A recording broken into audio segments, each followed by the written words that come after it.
அனைவருக்கும் வணக்கம். Group 4 exam பொறுத்த வரைக்கும் தமிழ்லேருந்து 100 கொஷின் கேட்பாங்க. இது வந்து நம்ம எல்லாருக்குமே நல்லா தெரிஞ்ச விஷயம் தான். இப்போ இன்றைக்கி நம்ம என்ன பண்ண போகிறோம் அப்படின்னு பார்த்தீங்கன்னா, குரூப் 4 எக்ஸாமுக்கான தமிழ் சிலபஸ் எடுத்துக்க போகிறோம். சிலபஸ் எடுத்துக்கிட்டு சிலபஸில் இருக்கிற ஒவ்வொரு டாப்பிக்கையும் கொஞ்சம் டீட்டெயிலாக பார்க்க போகிறோம். சரிங்களா? ஒவ்வொரு டாபிக் சம்மந்தமாக நம்ம என்ன படிக்கணும், ஒவ்வொரு டாப்பிக்லேருந்து கொஷின்ஸ் எப்படிலாம் கேட்பாங்க அப்படிங்கிறத பற்றி கொஞ்சம் டீட்டெயிலாக பார்க்கலாம். அண்ட் முக்கியமான விஷயம் என்னென்னா, இப்போ நம்ம தமிழ் சிலபஸில் இருக்கிற டாபிக்ஸை 2025 நடந்த குரூப் 4 எக்ஸாம் கொஷின் பேப்பர் இருக்குது இல்லையா, அந்த கொஷின் பேப்பரோட கம்பேர் பண்ணி பார்க்க போகிறோம். சரிங்களா? அதாவது இதில் இருக்க ஒவ்வொரு டாபிக் சம்மந்தமாக இந்த 2025 குரூப் 4 எக்ஸாமில் வந்து கொஷின்ஸ் எப்படி கேட்டிருந்தாங்க அப்படிங்கிறத கொஞ்சம் கம்பேர் பண்ணி பார்த்துக்கலாம். இந்த வீடியோ பார்த்தீங்கன்னா புதுசாக படிக்கிறவங்களுக்கு ரொம்ப ரொம்ப யூஸ்ஃபுல்லாக இருக்கும். அதாவது நான் இப்போ தான் சார் ஃபஸ்ட் டைம் குரூப் 4 எக்ஸாமுக்கு படிக்க போகிறேன், எனக்கு வந்து தமிழ் சம்மந்தமாக எந்த ஐடியாவுமே இல்லை, தமிழுக்கு என்ன படிக்கணும் எப்படி படிக்கணும்னு எனக்கு சுத்தமாக எந்த ஐடியாவுமே இல்லை அப்படிங்கிறவங்களுக்கு கண்டிப்பாக இந்த வீடியோ ரொம்ப ரொம்ப யூஸ்ஃபுல்லாக இருக்கும். சீனியர் ஆஸ்பிரண்ட்ஸுக்கு வந்து இந்த வீடியோ தேவைப்படாது. சரிங்களா? நீங்கள் வந்து இந்த வீடியோவை பார்க்க தேவையில்லை. ஏன்னா நான் இதில் சொல்ல போகிற விஷயங்கள் எல்லாமே வந்து உங்களுக்கு ஆல்ரெடி தெரிஞ்சதாக தான் இருக்கும். அதனால் நீங்கள் இந்த வீடியோவை ஸ்கிப் பண்ணிக்கலாம்.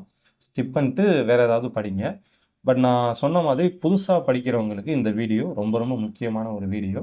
ஸோ கொஞ்சம் நல்லாவே கவனிங்க. சரிங்களா?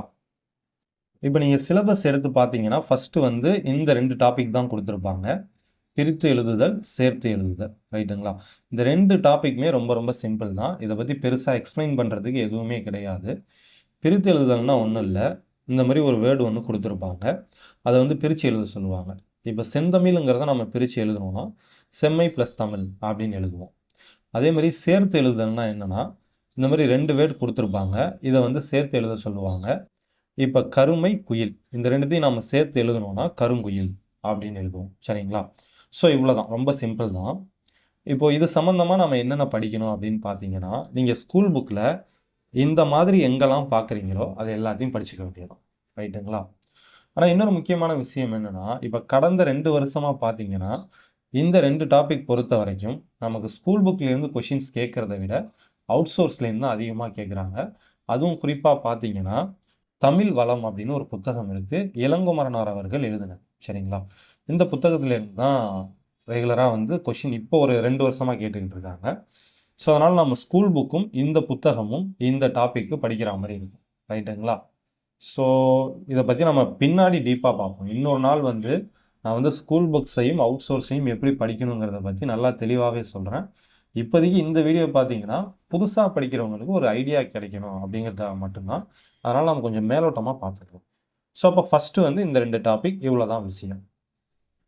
நெக்ஸ்ட்டு இந்த 2 டாப்பிக்லேருந்து இந்த 2025 குரூப் 4 எக்ஸாமில் கொஷின் எப்படி கேட்டிருந்தாங்க அப்படின்னு பார்த்துடலாம். ஃபஸ்ட்டு இந்த டாபிக் எடுத்துக்கலாம், சேர்த்து எழுதுதல். ஸோ இதிலிருந்து பார்த்தீங்கன்னா பலா ப்ளஸ் அருமை, இந்த 2த்தையும் சேர்த்து எழுத சொல்லியிருந்தாங்க. ஸோ இதுக்கு ஆன்சர் பார்த்தீங்கன்னா பலா வறுமை. ரைட்டுங்களா? அடுத்து பிரித்து எழுதுதல். ஸோ இதிலிருந்து பார்த்தீங்கன்னா கங்கௌகம் அப்படின்ட்டு ஒரு வேர்ட் கொடுத்துட்டு அதை பிரித்து எழுத சொல்லியிருந்தாங்க. இதுக்கான ஆன்சர் பார்த்தீங்கன்னா கங்கா ப்ளஸ் ஓகம். சரிங்களா? ஸோ முக்கியமான விஷயம், இதில் இது வந்து ஸ்கூல் புக்லேயே இருக்குது. இந்த சேர்த்து எழுதுதல் இருக்குது இல்லையா, இது வந்து ஸ்கூல் புக்லேயே இருக்குது. ஆனால் இந்த வேர்ட் பார்த்தீங்கன்னா நமக்கு ஸ்கூல் புக்கில் கிடையாது. இது வந்து நான் சொன்ன மாதிரி இந்த தமிழ் வளம்னு ஒரு புத்தகம் சொல்லியிருந்தேன் இல்லையா, அதுலேருந்து எடுத்திருந்தாங்க. ரைட்டுங்களா? ஸோ அடுத்து நெக்ஸ்ட் டாபிக் பார்க்கலாம். அடுத்து பார்த்தீங்கன்னா சிலபஸில் வந்து சந்திப்பிழை அப்படின்னு ஒரு டாபிக் ஒன்று கொடுத்துருப்பாங்க.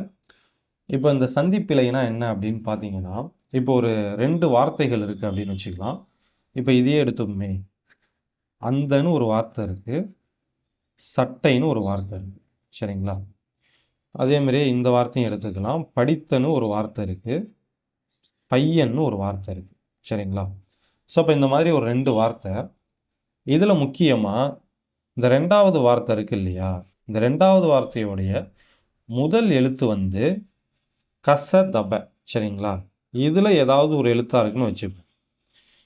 கச தப, இந்த 4 எழுத்தில் ஏதாவது ஒரு எழுத்தாக இருக்குன்னு வச்சுப்போம்.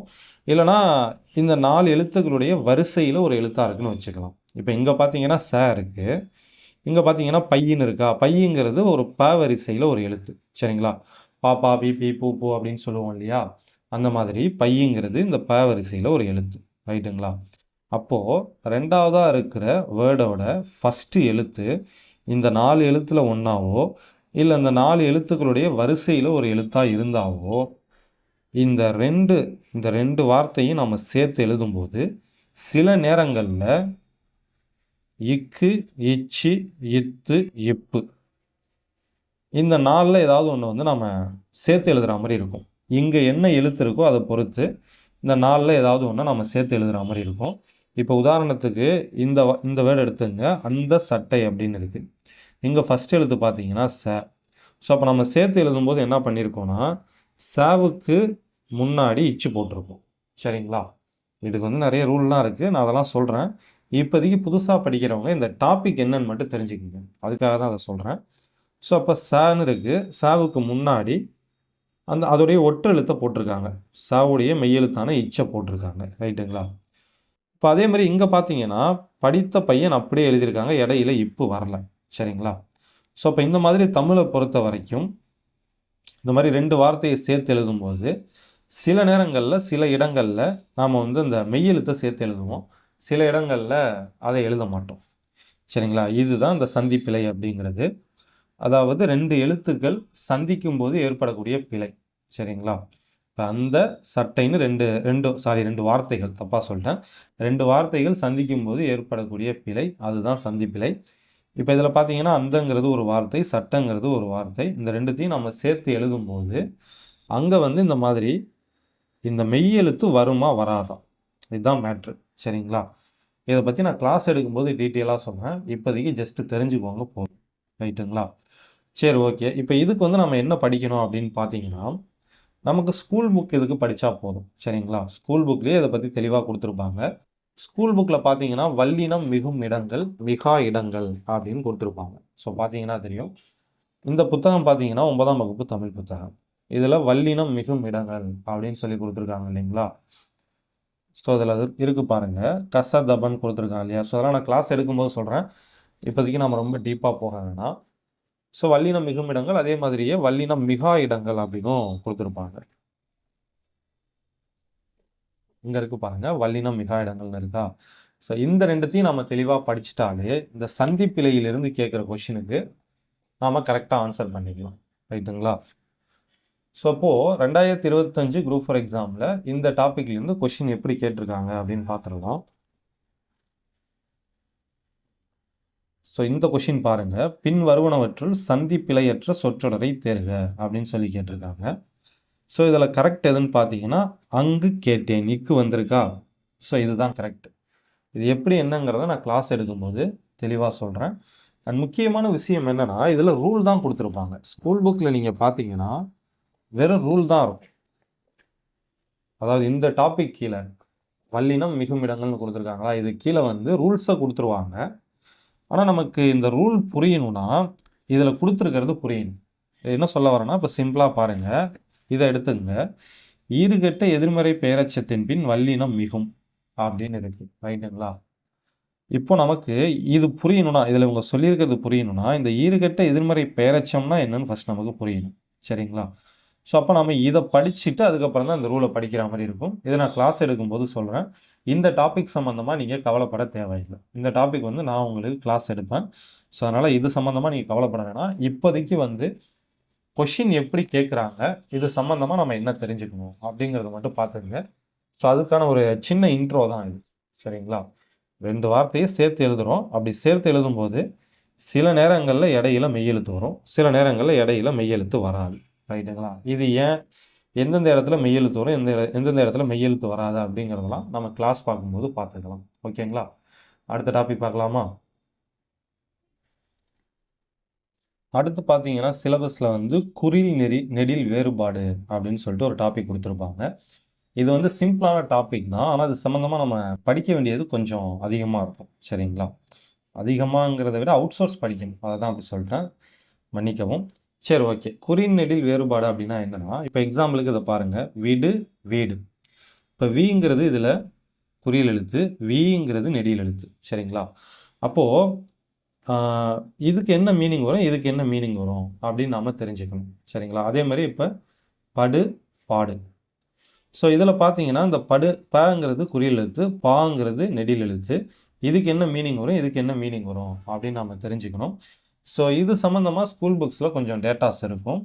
அது போக நாம் அவுட் சோர்ஸ் படிக்கிற மாதிரி இருக்கும். ஸோ இதுக்கு வந்து நம்ம ஜென்ரலாக வந்து தமிழ் அகராதி படித்தாலே போதும். சரிங்களா? தமிழ் அகராதி, தமிழ் டிக்ஷனரி இருக்கும் இல்லையா? அது படித்தோன்னா போதும். ஸோ அதுக்கு வந்து நிறைய டிக்ஷனரி இருக்குது. அதில் எது பெஸ்ட்டு அப்படிங்கிறத நான் பார்த்துக்கிட்டு இருக்கேன். ஸோ இது மட்டும் நான் கொஞ்சம் அவுட் சோர்ஸ் வந்து நான் கொஞ்சம் யோசித்து சொல்கிறேன். சரிங்களா? இப்போதைக்கு வந்து ஜஸ்ட் தெரிஞ்சுக்குவாங்க. இதுலேருந்து கொஷின் இப்படி தான் கேட்பாங்க. இப்போ 2025 குரூப் ஃபார் எக்ஸாமில் பார்த்தீங்கன்னா இந்த டாப்பிக்லேருந்து இந்த கொஷின் கேட்டிருந்தாங்க. குறில் நெடில் சொற்களுக்கு சரியான பொருளை கண்டறிக அப்படின்னு சொல்லிட்டு கணம் காணம் அப்படின்னு சொல்லி கேட்டிருந்தாங்க. இதில் இந்த கணம்னா கூட்டம், இந்த காணம்னா பொன். ரைட்டுங்களா? சரி, ஓகே, இவ்வளோதான் மேட்ரு. அடுத்த டாபிக் பார்க்கலாம். அடுத்து பார்த்தீங்கன்னா லகர லகர லகர வேறுபாடு, நகர நகர வேறுபாடு, ரகர ரகர வேறுபாடு அப்படின்னு சொல்லிட்டு சிலபஸில் கொடுத்துருப்பாங்க. ஸோ இது ஒன்றும் இல்லை. இப்போது இந்த 3 வார்த்தையை பாருங்கள். அழகு, அழகு, அழகு. சரிங்களா? இதில் ஒரு வார்த்தையில் பார்த்தீங்கன்னா இந்த லேவை யூஸ் பண்ணியிருக்காங்க, இன்னொரு வார்த்தையில் இந்த லேவை யூஸ் பண்ணியிருக்காங்க, அடுத்த வார்த்தையில் பார்த்தீங்கன்னா இந்த லேவை யூஸ் பண்ணியிருக்காங்க. சரிங்களா? இப்போ இந்த 3த்துக்குமே பார்த்தீங்கன்னா வேறு வேறு மீனிங் வரும். சரிங்களா? அது என்னென்ன மீனிங் அப்படின்னு நம்ம தெரிஞ்சுக்கணும். அதே மாதிரி தான் இங்கே பாருங்கள், மனம் மனம்னு இருக்கா? இதில் இந்த ஃபஸ்ட்டு இருக்கிற வார்த்தையில் இந்த சின்ன நாய் யூஸ் பண்ணியிருக்காங்க, ரெண்டாவதாக இருக்கிற வார்த்தையில் இந்த பெரிய நாய் யூஸ் பண்ணியிருக்காங்க. ஸோ அப்போ இது ரெண்டுத்துக்குமே வேறு வேறு அர்த்தம் வரும். சரிங்களா? இந்த மனம்னா உள்ளம்னு வரும், இந்த மனம்னா நறுமணத்தை குறிக்கும். அதே மாதிரி தான் இங்கேயும் 2 வார்த்தை இருக்குது. இல்லை ஃபஸ்ட்டில் பார்த்தீங்கன்னா இந்த ரே யூஸ் பண்ணியிருக்காங்க, ரெண்டாவதாக பார்த்தீங்கன்னா இந்த ரே யூஸ் பண்ணியிருக்காங்க. ரைட்டுங்களா? ஸோ அப்போ கொஷின் வந்து இப்படி தான் கேட்பாங்க. இப்போ நமக்கு இந்த எழுத்துக்கள் மாறும்போது அதுக்கு தகுந்த மாதிரி பொருளும் மாறும். ஸோ இதுக்கு பார்த்தீங்கன்னா ஸ்கூல் புக்கில் நமக்கு கொஞ்சம் டேட்டாஸ் இருக்குது. சரிங்களா? பழைய புத்தகத்துலலாம் கொஞ்சம் கொஞ்சம் இந்த மாதிரியான வார்த்தைகளை கொடுத்துருப்பாங்க. அது போக நம்ம எக்ஸ்ட்ராவாக மயங்கொலி சொல்லகராதி அப்படின்னு ஒரு புத்தகம் இருக்குது, அதையும் படிக்கிற மாதிரி இருக்கும். சரிங்களா? மயங்கொலி சொல்லகராதி அப்படின்னு ஒரு புத்தகம் இருக்குது, அதுவும் படிக்கணும். அப்புறம் ஸ்கூல் புக்கில் இந்த மாதிரி கொடுத்துருப்பாங்க இல்லைங்களா? இதையும் படிக்கிற மாதிரி இருக்கும். சரி, ஓகே. இப்போது இந்த டாப்பிக்லேருந்து நமக்கு குரூப் ஃபார் எக்ஸாமில் கொஷின் எப்படி கேட்டிருந்தாங்க அப்படின்னு பார்த்துருந்தோம்.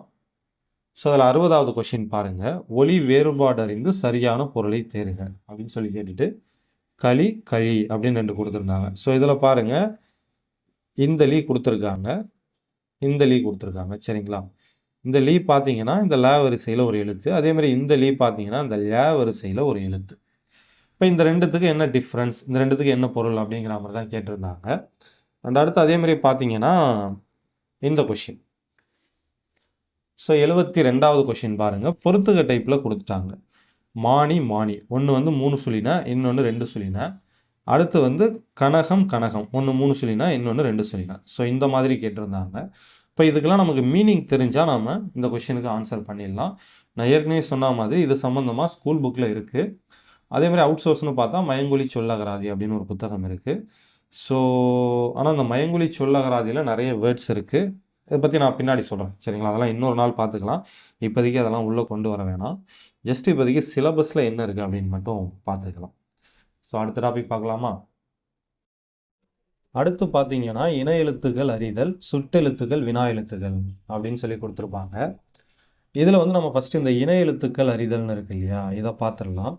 இன எழுத்துக்கள்னால் என்ன அப்படின்னு பார்த்தீங்கன்னா, தமிழை பொறுத்த வரைக்கும் சில எழுத்துகளுக்கு பக்கத்தில் வந்து குறிப்பிட்ட சில எழுத்துக்கள் மட்டும்தான் வரும். சரிங்களா? இப்போ உதாரணத்துக்கு இப்போ இங்குன்னு இருக்குன்னு வச்சுங்களேன், இந்த இங்குக்கு பக்கத்தில் வந்து கங்கிற எழுத்து வரும், இல்லைன்னா அந்த க வரிசையில் இருக்கிற மற்ற எழுத்துக்கள் வரும். சரிங்களா? கா கா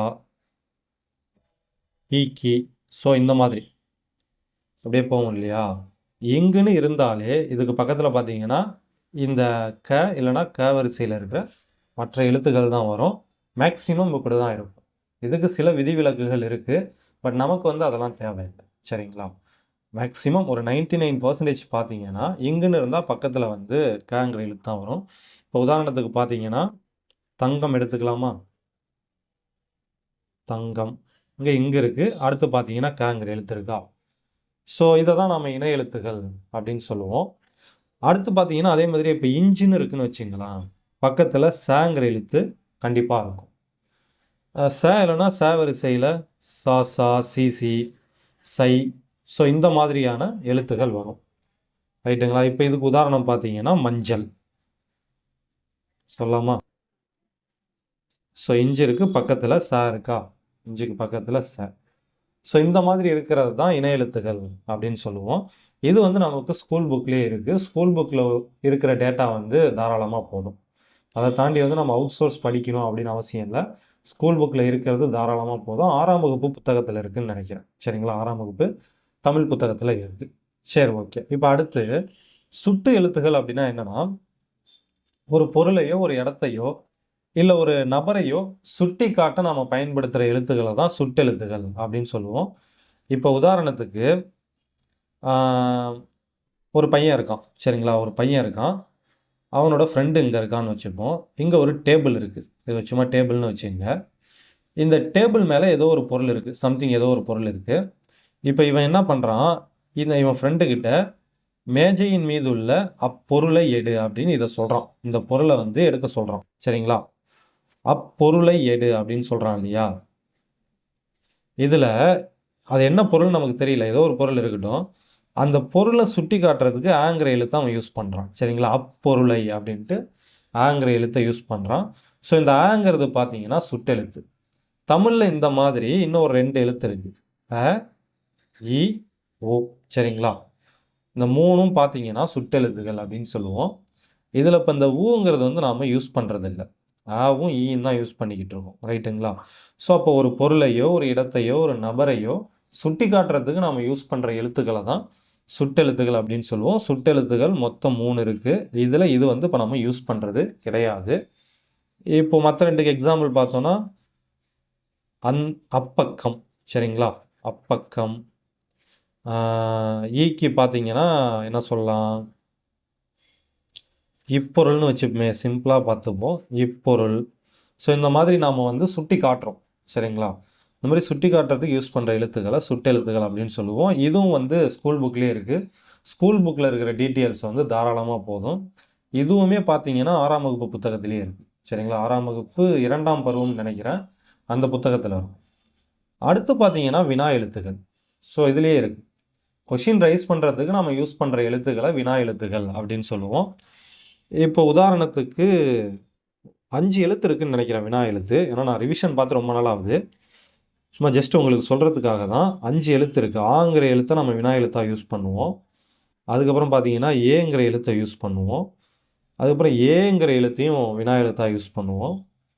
அதுக்கப்புறம் பார்த்தீங்கன்னா ஓங்கிற எழுத்தை வினா எழுத்தாக யூஸ் பண்ணுவோம். ஓ. அதுக்கப்புறம் பார்த்தீங்கன்னா யாங்கிற எழுத்து. சரிங்களா? இந்த 5 எழுத்தை வந்து நம்ம வினா எழுத்தாக யூஸ் பண்ணுவோம். இப்போ இதில் உதாரணத்துக்கு இந்த ஏவை எடுத்துப்போம். எங்கு சென்றாய் அப்படின்னு கேட்குறோன்னு வச்சுங்களேன். எங்கு சென்றாய், இது வந்து ஒரு கொஷின். சரிங்களா?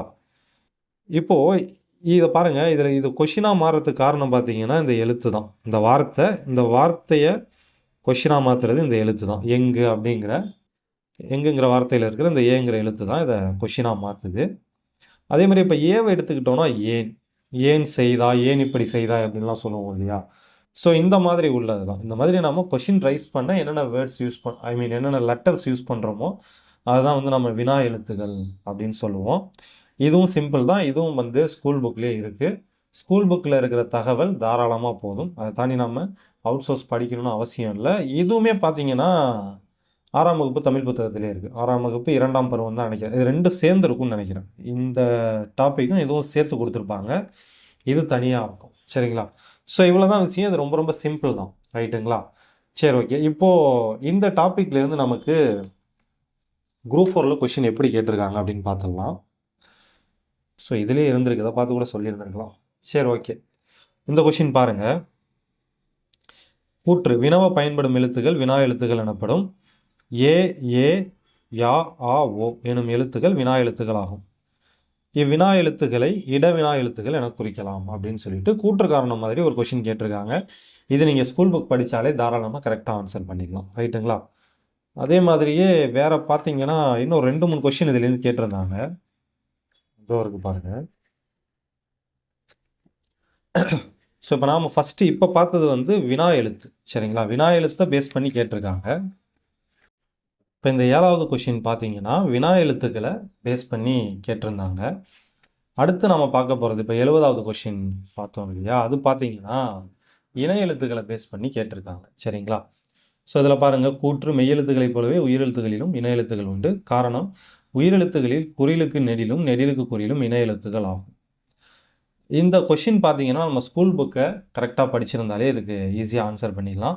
இந்த கொஷின் வந்து எனக்கு நல்லா தெரிஞ்ச கொஷின் தான். சரிங்களா?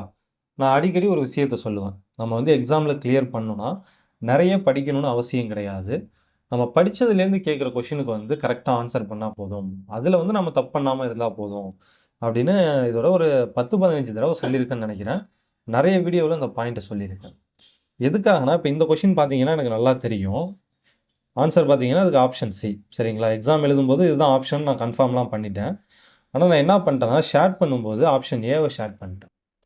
ஸோ அதனால் பார்த்தீங்கன்னா இந்த கொஷின் எனக்கு தப்பாயிடுச்சு. ஒரு கொஷின் தப்பாயிடுச்சு, 1.5 மார்க் போயிடுச்சு. ரைட்டுங்களா?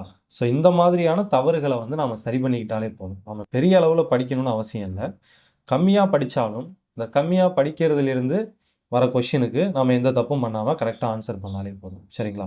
இப்போ இந்த கொஷின் பார்த்தீங்கன்னா இணை எழுத்துக்களை பேஸ் பண்ணி கேட்டிருக்காங்க. அதே மாதிரி இன்னொரு 2 கொஷினும் 3 கொஷினும் இருக்குன்னு நினைக்கிறேன் இதே டாப்பிக்லேருந்து. இதுதான்.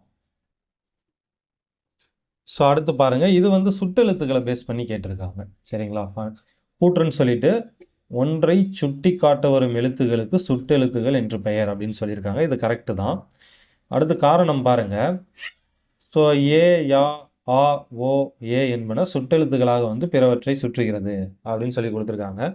இப்போ தான் நம்ம பார்த்தோம், இதெல்லாம் வந்து வினா எழுத்துக்கள். சுட்டெழுத்துக்கள்ங்கிறது அ, இ, உ இந்த 3 தான். சரிங்களா? அப்போ இந்த பாயிண்ட் தப்பு. இதுவும் நம்ம ஸ்கூல் புக் படித்தாலே தாராளமாக கரெக்டாக ஆன்சர் பண்ணிடலாம்.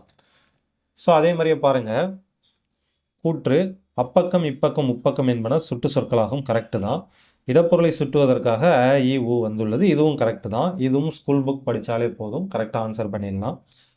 அடுத்ததாக பார்த்தீங்கன்னா இது வந்து இணை எழுத்துக்களை பேஸ் பண்ணி கேட்ட கொஷின் இது. சரிங்களா? பொருந்தாத இணையை கண்டறிக அப்படின்னு சொல்லி கொடுத்துருக்காங்க இல்லைங்களா?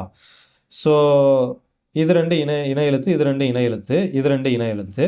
ஐக்கு பார்த்தீங்கன்னா இ இணை எழுத்தாக வரும். இங்கே ஆன் கொடுத்துருக்காங்க. ஸோ இது தப்பு. ரைட்டுங்களா? ஸோ அவ்வளோதான். அடுத்து பார்த்தீங்கன்னா ஒருமைப்பன்மை அறிதல் அப்படின்னு ஒரு டாபிக் கொடுத்துருப்பாங்க. இந்த டாபிக் சம்மந்தமாக நம்ம என்ன படிக்கணும், எப்படி படிக்கணும் அப்படின்னு பார்த்தீங்கன்னா, நம்ம ஃபஸ்ட்டு வந்து சின்னதாக ஒரு எக்ஸாம்பிள் எடுத்துப்போம். இந்த மாதிரி ஒரு சென்டென்ஸ் இருக்குன்னு எடுத்துக்கலாம். அவன் கோவிலுக்கு சென்றான் அப்படின்ட்டு ஒரு சென்டென்ஸ் இருக்குன்னு எடுத்துக்கலாம். இப்போ இந்த சென்டென்ஸில் பார்த்தீங்கன்னா இந்த ஃபஸ்ட்டு இருக்கு இல்லையா, இதை வந்து எழுவாய் அப்படின்னு சொல்லுவோம். சரிங்களா? எழுவாய்ன்னு சொல்லுவோம். இந்த ஃபைனலாக இருக்கு இல்லையா, இதை வந்து பயனிலை அப்படின்னு சொல்லுவோம். ரைட்டுங்களா? இப்போது ஒரு சென்டென்ஸ் நாம் எடுத்துக்கிட்டோன்னா, எழுவாய் ஒருமையாக இருந்ததுன்னா பயனிலையும் ஒருமையாக தான் இருக்கும். எழுவாய் பன்மையாக இருந்ததுன்னா பயனிலையும் பன்மையாக தான் இருக்கும். அவ்வளோதான். சரிங்களா? இப்போ அவன் கோவிலுக்கு சென்றான் அப்படிங்கிறது கரெக்டு. இங்கே அவனுங்கிறது ஒருமை, சென்றானுங்கிறதும் ஒருமை தான். இப்போ அதுவே அவன் கோவிலுக்கு சென்றார்கள்னு இருக்குன்னு வச்சுப்போம். சென்றார்கள், அப்படி இல்லைன்னா சென்றனர்னு இருக்குன்னு வச்சுக்கலாம். இது கரெக்டாக? இப்போ இதை விட்டுருங்க, இப்படி இல்லை. சரிங்களா? அவன் கோவிலுக்கு சென்றார்கள் அப்படி இல்லைன்னா சென்றனர் அப்படின்னு கொடுத்துருந்தா அது கரெக்டாக அப்படின்னு கேட்டிங்கன்னா தப்பு. ஏன்னா அவனுங்கிறது ஒரே ஒரு ஆள் தான். அதுதான் ஒருமை. சரிங்களா?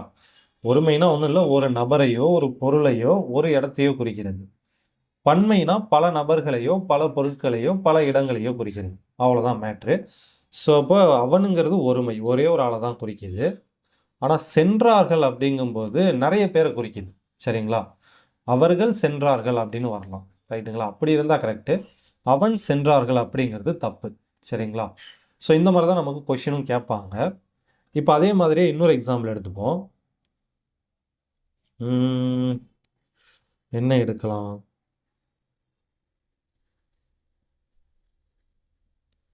மரங்கள் விழுந்ததுன்னு இருக்குன்னு வச்சுப்பேன். இது கரெக்டா அப்படின்னு கேட்டிங்கன்னா இது தப்பு. ஏன்னா மரங்கள்ங்கிறது பன்மை. மரங்கள்ங்கிறது வந்து நிறைய மரங்களை குறிக்கும். ஆனால் இது பார்த்தீங்கன்னா ஒருமையில் இருக்குது. விழுந்ததுங்கிறது ஒருமையில் இருக்குது. மரங்கள் விழுந்தன அப்படின்னு வரணும்.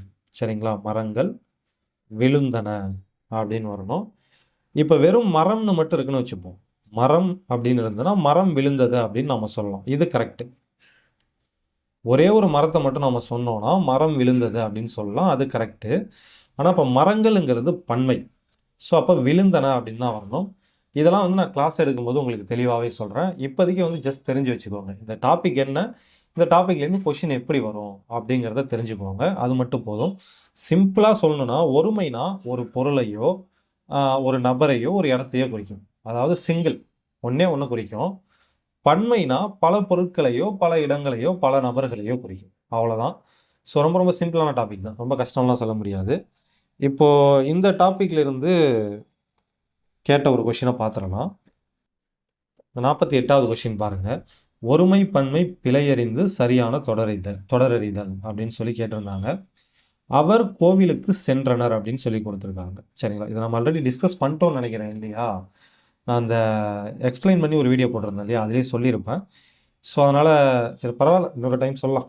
அவர் கோவிலுக்கு சென்றனர் அப்படின்னு இருக்குது. ஆக்சுவலாக வந்து அவருங்கிறது ஒருமை தான், ஒரே ஒரு நபரை தான் குறிக்குது.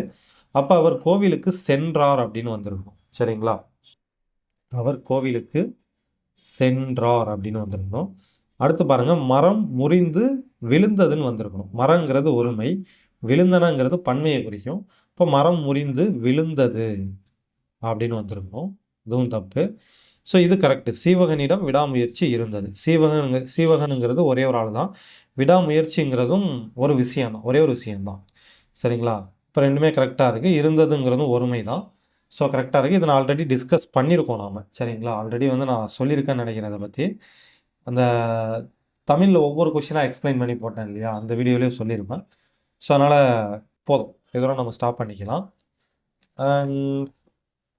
அடுத்து வந்து இன்றைக்கி வந்து இதோட நம்ம நிறுத்திப்போம். சரிங்களா, இதோட நம்ம இப்போதைக்கு முடிச்சுக்கலாம். இதை நம்ம கண்டினியூ பண்ணலாமா இல்லையா அப்படிங்கிறத வந்து கமெண்டில் சொல்லுங்கள். ஏன்னா இப்போ நான் சொல்கிறது எல்லாமே வந்து ரொம்ப சிம்பிளான விஷயம்தான். சரிங்களா, ரொம்ப ரொம்ப பேசிக்கான டீட்டெயிலாக தான் சொல்லிக்கிட்டு இருக்கேன். இது மேபி உங்களுக்கு ஆல்ரெடி தெரிஞ்சதாக கூட இருக்கலாம். நீங்கள் புதுசாக படிக்கிறவங்களாக இருந்தாலும் இந்த விஷயங்கள் எல்லாமே ஆல்ரெடி உங்களுக்கு தெரிஞ்சதாக இருக்கலாம். ஸோ அதனால் வந்து இது ஓகேவான்னு பாருங்கள். இந்த மாதிரி நம்ம ஒவ்வொரு டாப்பிக்காக எடுத்துகிட்டு அதை வந்து கொஞ்சம் எக்ஸ்ப்ளனேஷன் கொடுத்து கொஷின் அதுலேருந்து எப்படி கேட்டிருக்காங்க அப்படின்னு பார்க்குற இந்த இதை வந்து நம்ம கண்டினியூ பண்ணலாமா, இல்லை இதோட ஸ்டாப் பண்ணிட்டு அடுத்து நம்ம ஸ்டடி வீடியோ பார்க்கலாமா அப்படிங்கிறத கமெண்ட் பண்ணுங்கள். கண்டினியூ பண்ணலாம் அப்படின்னு கமெண்ட் பண்ணிங்கன்னா நம்ம அடுத்து ஃபுல்லாகவே பார்த்துடலாம். சரிங்களா, சிலபஸில் இருக்கிற ஒவ்வொரு டாபிக் வைஸாக இதே மாதிரியே நம்ம சிம்பிளாக ஒரு எக்ஸ்ப்ளனேஷன் கொடுத்து கொஷின் எப்படி கேட்டிருக்காங்க அப்படின்ட்டு அந்த கொஷின் பேப்பரை வச்சு கம்பேர் பண்ணி ஒவ்வொரு டாப்பிக்கும் நம்ம பார்த்துடலாம். யாராவது ஒருத்தவங்க கமெண்ட் பண்ணிங்கன்னா கூட எனக்கு ஓகே தான். ஒருத்தவங்களுக்கு தெரியலனா கூட அவங்க அந்த ஒருத்தவங்களுக்கு சொல்லிக் கொடுக்கறதுக்கு கூட நான் ரெடியாக தான் இருக்கேன்.